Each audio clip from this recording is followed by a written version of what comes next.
Si tu es 3 fois saint, ne reste pas ici. Quitte la terre, va au ciel, car la terre n'appartient pas aux parfaits, mais plutôt aux imparfaits. C'est pour cela la Bible va nous le dire que Jésus-Christ est venu pour les pécheurs et pour le salut de notre âme. Nous nous sentons 3 fois saints et nous empêchons les gens de voir la gloire de Dieu. Bien-aimés dans le Seigneur, la lumière ne se révèle pas dans la lumière. La lumière se révèle dans les ténèbres. Ce sont les pécheurs qui expérimentent la gloire de Dieu. Ce sont les pécheurs qui voient la gloire de Dieu. Car Moïse ne savait pas parler, mais il a vu la gloire de Dieu. Aaron ne savait pas prier, mais il a contemplé la gloire de Dieu. Même Abraham qui fut dans l'idolâtrie, bien-aimé, a expérimenté la gloire de Dieu. Dieu n'a pas localisé Rahab en fonction de son passé, mais à cause de son futur, parce qu'il voulait bouger avec elle. Dieu fait grâce à qui il veut, comme il veut et quand il veut. Rahab la prostituée est devenue Rahab la servante de Dieu. Donc on peut avoir le même corps et l'intérieur qui a changé. On parle de la nouvelle naissance. C'est Jésus-Christ qui a fait le son. Bien-aimé, comme Rahab qui était dans la prostitution, Dieu n'a pas peur de mettre sa sainte main dans cette boue-là pour te prendre. Bien-aimé, parce que tu as du prix à ses yeux. Il n'a pas peur de souiller ses mains pour te prendre, bien-aimé, parce que tu as de la valeur à ses yeux, bien-aimé. Car on ne jette jamais l'or qui est souillé de la boue, même si tu es enveloppé de péché, même si tu es dans la boue du péché. Laisse-moi te dire et t'annoncer cette bonne nouvelle en ce jour, que mon Dieu me dit qu'il t'a choisi, car on ne jette jamais l'or qui est souillé de la boue. Même si tu es enveloppé de péché, même si tu es prostitué, même si tu es, mon Dieu me dit qu'il t'a choisi. Dans tes faiblesses, il t'a choisi. Dans ton péché, il t'a choisi. Dans ton incapacité, il t'a choisi. Dans tes erreurs, il t'a choisi. Dans tes défauts, il t'a choisi. Car Dieu n'appelle pas les qualifiés, il qualifie ceux qu'il appelle. Dieu ne choisit pas les appelés, mais il appelle ceux qu'il a choisis. Abraham était dans l'idolâtrie, ses parents furent idolâtres. La Bible pouvait nous le dire, ce n'est pas vous qui m'avez choisi, mais c'est moi qui vous ai choisi afin de vous donner de l'espérance et de l'avenir. Dieu nous appelle toujours par ce que nous aimons. Dieu nous attire toujours par ce que nous désirons. Alors, bien-aimé dans le Seigneur, sache que, bien-aimé, celui qui a fait le testament est vivant. Quand Dieu révèle un fait, il va jusqu'au bout de sa délivrance complète. Dieu s'est révélé à Abraham. Il a changé son identité, il a changé son nom. C'est que ton règne est possible, bien-aimé. Que les gens veuillent ou pas, mon Dieu se révélera à toi. Quelqu'un, quelque part, mon Dieu le visite. Ne jugez jamais ceux qui tombent dans le péché, car vous ne savez pas ce que vous feriez si vous étiez à leur place. Car Abraham était dans l'idolâtrie, ses parents furent idolâtres, mais il a fini le père de la foi. Il a fini le père des nations. La fin du show vaut mieux que son commencement. La course ne s'arrête pas au milieu, mais plutôt à la fin. Alors champion, lève-toi, car la promesse de Dieu est comme un message que ton esprit a capté. Et lorsque ton esprit a capté ce message, tu cours avec ça, comme Rahab dans la prostitution. La promesse te parle, championne, lève-toi. Rahab est devenue une grande servante de l'Éternel. C'est que ton règne est possible. Ne combats jamais pour le diable, ni contre ton frère.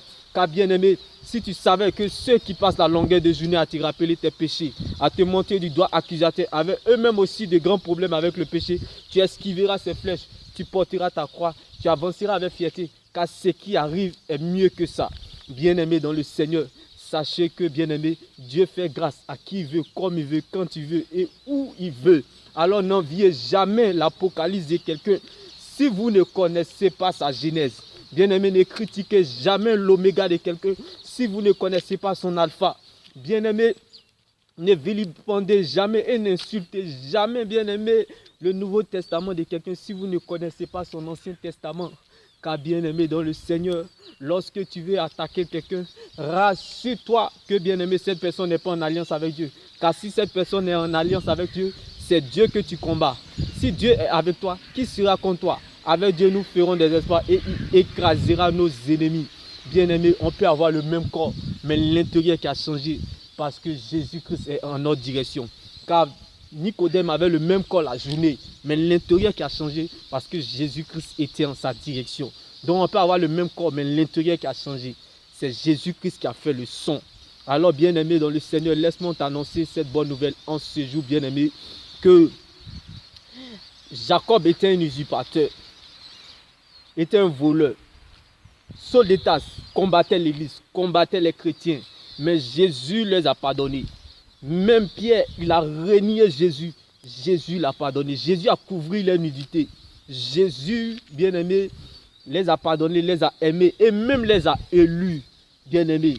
Donc on peut avoir le même corps, mais l'intérieur qui a changé. La fin du show vaut mieux que son commencement, bien-aimé dans le Seigneur. Alors soyez lents et matures, sages à juger. Ayez la sagesse du serpent et, bien-aimé, la prudence du crocodile.